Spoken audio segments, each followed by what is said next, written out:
Hello viewers, আমার YouTube চ্যানেলে সবাইকে স্বাগত জানাই। আজকের বিষয় হলো প্রি ম্যাট্রিক ওবিসি স্কলারশিপ 2025 এবং 26 সেশনের জন্য আবেদন শুরু হয়ে গেছে। তো যে সমস্ত ছাত্রছাত্রীরা স্কুলে পড়াশোনা করছো এবং এই স্কলারশিপ করতে চাও, তারা এই ভিডিওটি অবশ্যই শেষ পর্যন্ত দেখো, তাহলে সব কিছু বুঝতে পারবে। এই ওবিসি স্কলারশিপটা তোমরা নিজেরাই অনলাইনে এটা করতে পারবে না, তোমাদেরকে একটা অফলাইনে ফর্ম ডাউনলোড করতে হবে। সেই ফর্মটিতে তোমার পুরো ডিটেলস লিখতে হবে, লেখার পরে কিছু সাপোর্টিং ডকুমেন্ট দিয়ে তোমাদের স্কুলে জমা করতে হবে। স্কুলের মাস্টারমশাইরা অনলাইনে এন্ট্রি করে দেবে। তো ফর্মটা তোমরা কোথায় পাবে, কিভাবে ফিল আপ করতে হবে এবং তার সঙ্গে কী কী ডকুমেন্ট দিতে হবে, বিস্তারিত এই ভিডিওতে আলোচনা করব। তো ভিডিওটি এগোনোর আগে তোমাদের কাছে ছোট্ট একটা রিকোয়েস্ট আছে, আমার চ্যানেলে যারা এই ভিডিওটি নতুন দেখছো তারা নিচে যে সাবস্ক্রাইব বাটনটা আছে সেটা ক্লিক করে নিও, আর পাশে একটা বেল আইকন থাকবে সেটা অবশ্যই অন করে নিও। যখন এই ধরনের কোনো ভিডিও পোস্ট করবো সঙ্গে সঙ্গে তোমাদের নোটিফিকেশান চলে যাবে ভিডিওটি দেখার জন্য। চলো শুরু করা যাক আজকের এই ভিডিও। তো প্রি ম্যাট্রিক ওবিসি স্কলারশিপ 2025 এবং 26 সেশনের জন্য আবেদন শুরু হয়ে গেছে। তো এই জন্য তোমাদের একটা অফলাইন ফর্ম ডাউনলোড করতে হবে। সেই ফর্মটি তোমাদেরকে একটা ওয়েবসাইট আমি দিব নিচে ডেসক্রিপশন বক্সে, সেখানে ক্লিক করে তোমরা এই পেজে আসতে পারো। সেই ওয়েবসাইটে আসার পরে তোমরা এইরকম একটা পেজ দেখতে পাবে, যেখানে তোমাদের ডকুমেন্ট কি কি লাগবে সেটা এখানে দেওয়া রয়েছে। যেমন তোমাদের এখানে কাস্ট সার্টিফিকেট, জন্মের সার্টিফিকেট, আধার কার্ড, ব্যাংকের প্রথম পাতার জেরক্স, ভর্তির রসিদ, ইনকাম সার্টিফিকেট এক কপি মানে কালার ফটো, তোমাদের এইগুলো তোমাদের লাগবে। কিন্তু ব্যাংকের যে বইটা রয়েছে এই ব্যাংকের বইটা তোমাদের নিজের হতে হবে।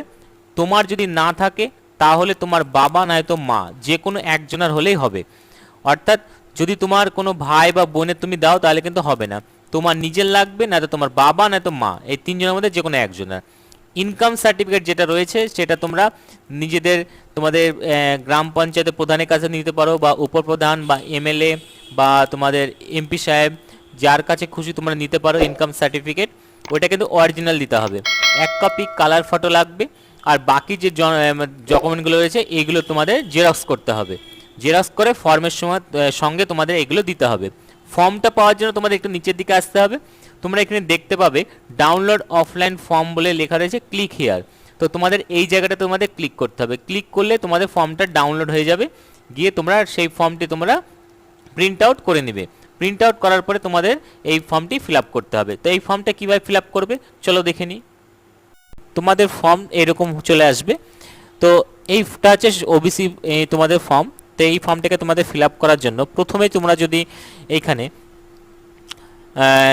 এর আগে করে থাকো তাহলে তোমাদেরকে এই জায়গাটাতে ক্লিক করতে হবে। আর যদি তোমরা নতুন হয়ে থাকো তাহলে তোমাদের নতুনে ক্লিক করতে হবে, পেন দিয়ে তোমরা ক্লিক করে দেবে, তোমাদের কাছে যেটা প্রযোজ্য হবে সেটাতে করবে।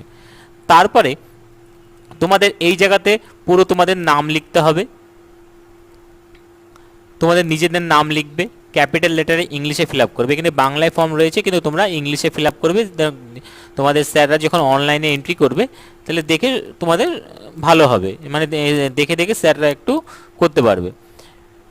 তারপরে এই জায়গাটাতে তোমাদের বাবার নাম দিবে, ছেলে হলে এই জায়গাটাতে ক্লিক করবে, মেয়ে হলে এই জায়গাটাতে ক্লিক করবে। জন্মের তারিখ লিখতে হবে, জন্মের তারিখ লেখার জন্য এই জায়গাটাতে তোমাদের তারিখ লিখবে, এই জায়গাটাতে মাস লিখবে, আর এই জায়গাটাতে তোমাদের জন্মের সাল লিখবে। মোবাইল নাম্বার লিখতে হবে, এই মোবাইল নাম্বারটা খুবই ইম্পর্টেন্ট। তোমাদের কাছে যেটা সবসময় অ্যাক্টিভ মোবাইল থাকে সেই নাম্বারটাই দিবে। যদি ফর্মে কোনো ভুল থাকে তাহলে স্যাররা এই নাম্বারে তোমাদের ফোন করে জানবে। তারপরে কি ক্যাটাগরি তোমাদের, ওবিসিটা এ ক্যাটাগরি না বি ক্যাটাগরি সেটা এই জায়গাটাতে টিক করতে হবে, ক্লিক করে নেবে। তারপরে উপজাতি এই জায়গাটাতে লিখতে হবে। উপজাতি দেখার জন্য তোমাদের ওবিসির যে সার্টিফিকেট রয়েছে দেখবে মাঝের দিকে তোমাদের লেখা রয়েছে যে কি উপজাতি, এইটা এইখানে লিখতে হবে। তারপরে ওবিসি যে নাম্বার রয়েছে দেখবে তোমাদের WB দিয়ে শুরু হচ্ছে, সেটা এই জায়গাতে লিখবে। তারপরে কত তারিখে ইস্যু হয়েছে সেটা তোমাদের সার্টিফিকেটের ডান দিকে উপরের দিকে দেখতে পাবে, সেই তারিখটা কিন্তু এখানে লিখতে হবে। এই ডেটটা কিন্তু চেঞ্জ যেন না হয়, মানে ইচ্ছা মতন দিলে হবে না, এটা সার্টিফিকেটে যেটা লেখা রয়েছে সেটাই তোমাদের এখানে দিতে হবে। এই জিনিসটা তোমাদের একটু খেয়াল করতে হবে।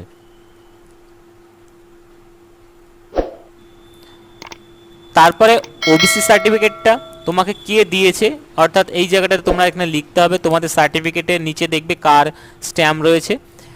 যদি বেশিরভাগই এসডিও সাব ডিভিশন অফিসারের ওইখান থেকে দেওয়া হয়, এসডিও লিখে দেবে এই জায়গাটাতে, তাহলেই হবে।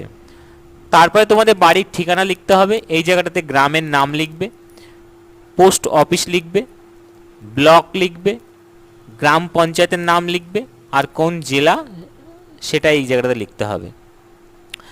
তার নিচে 10 নম্বর পয়েন্টে এই জায়গাটাতে তোমাদের বাবার নাম লিখতে হবে, বাবা কি করে সেটা লিখতে হবে, আর ঠিকানা এই জায়গাটাতে লিখতে হবে। তোমরা এক লাইনে যদি না এখানে সম্পূর্ণ হয় সেটা দ্বিতীয় লাইনে তোমরা লিখতে পারো।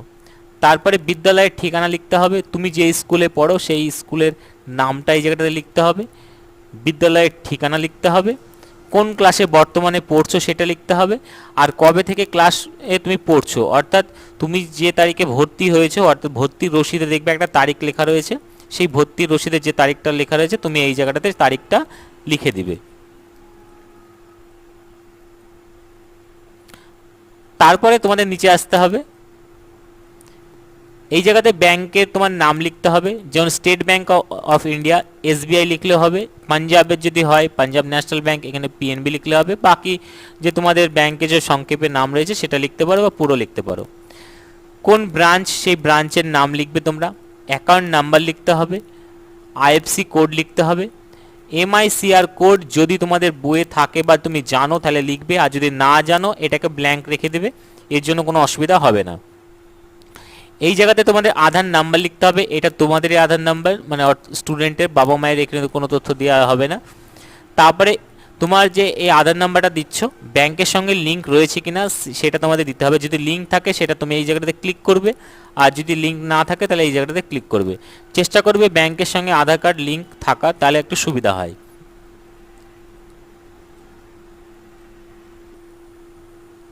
তারপরে যে পেজ রয়েছে সেই পেজে তুমি এর আগে অন্য কোনো স্কলারশিপ করেছিলে কি করনি সেটা দিতে হবে, তো এই জায়গাটাতে না লিখে দিবে। তারপরে তোমাদের যে বাবার যে ইনকাম সেই ইনকামটা কত দিচ্ছ সেটা এই জায়গাটাতে লিখতে হবে। একটু খেয়াল রাখবে ইনকাম সার্টিফিকেট তুমি যেটা দিবে সেইখানে যে পরিমাণটা লেখা থাকবে সেই পরিমাণটাই যেন এই জায়গাটাতে লেখা থাকে, দুটো কিন্তু আলাদা আলাদা যেন না হয়, একটু খেয়াল রাখবে। তারপরে তুমি যে তারিখে স্কুলে এই ফর্মটি জমা করবে সেই তারিখটা এই জায়গাটাতে লিখতে হবে, তুমি তোমার গ্রামের নাম এই জায়গাটাতে লিখে দিবে। তারপরে এই জায়গাতে তোমাদের নিজে সই করতে হবে, এইখানে তোমাদের বাবার নাম লিখতে হবে, অর্থাৎ তুমি করবে না, তোমার বাবা এখানে সিগনেচার করবে বা মা এই জায়গাটাতে সিগনেচার করবে।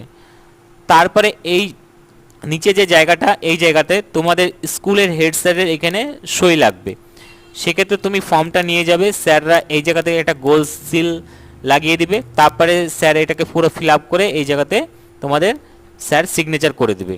তারপরে একটু নিচের সাইডে যখন আসবে তোমরা তারপর এই জায়গাটা দেখতে পাবে, তো এই জায়গাটাতে তোমাদের কেবলমাত্র এখানে সংসদ বা বিধায়ক বা তোমাদের পঞ্চায়েতের প্রধান বা জেলা পরিষদের সদস্য বা মিউনিসিপ্যাল কমিশনার এদের মধ্যে যে কোনো একজনের কাছে এই ফর্মটি নিয়ে যেতে হবে, স্যাররা এই জায়গাতে ফিল আপ করে স্যাররা একটা সিল লাগিয়ে সিগনেচার করে দিবে, আর এখানে এই জায়গাতে একটা গোল সিল লাগিয়ে দিবে। তো তোমাদেরকে এই কাজটা করতে হবে। করার পরে তোমাদের একটু আগে যে ফর্মের সঙ্গে ডিটেলস মানে ডকুমেন্ট দিতে হবে সেটা দেখিয়ে দিলাম, তো সেইগুলো তোমাকে এর সঙ্গে তোমাদের জমা করতে হবে। তো এই ফর্মটিকে তোমাদের দেখিয়ে দিলাম, এই ফর্মটি তোমরা পুরো ফিল আপ করে নিবে। যদি কোনো অসুবিধা হয় তাহলে তোমরা কমেন্ট বক্সে অবশ্যই কমেন্ট করবে, আমি সেখান থেকে অ্যান্সার দিয়ে দেবো। আর এর সঙ্গে যে ডকুমেন্টগুলো বললাম সেই ডকুমেন্টগুলো তোমাকে এর সঙ্গে দিতে হবে। আর এই জায়গাতে দেখতে পাচ্ছ তোমার একটা নিজের পাসপোর্ট সাইজের ছবি লাগাবে, লাগার পরে তোমরা হেড স্যারের সঙ্গে এটা সিগনেচার করে নেবে, অর্থাৎ অ্যাটেস্টেড করে নেবে। করার পরে একটু তোমাদের যে ডকুমেন্টগুলো বললাম একটু আগে, এই ডকুমেন্টগুলো তোমরা এর সঙ্গে জেরক্স করে ফর্মটা স্কুলে গিয়ে জমা করে দেবে, তাহলে তোমার কাজ কমপ্লিট। স্যাররা অনলাইনেই এই ফর্মটিকে তারা এন্ট্রি করে তোমার কমপ্লিট করে দেবে, তোমাকে আর কিছু করার প্রয়োজন হবে না, তোমরা এখন স্কুলে গিয়ে এটা জমা করতে পারবে। তো আশা করি পুরো তথ্য দিতে পেরেছি, যদি কোনো অসুবিধা হয় কমেন্ট বক্সে কমেন্ট করবে, তার অ্যান্সার দেবো। ভিডিওটি শেষ পর্যন্ত দেখার জন্য ধন্যবাদ, আজকে এই পর্যন্তই।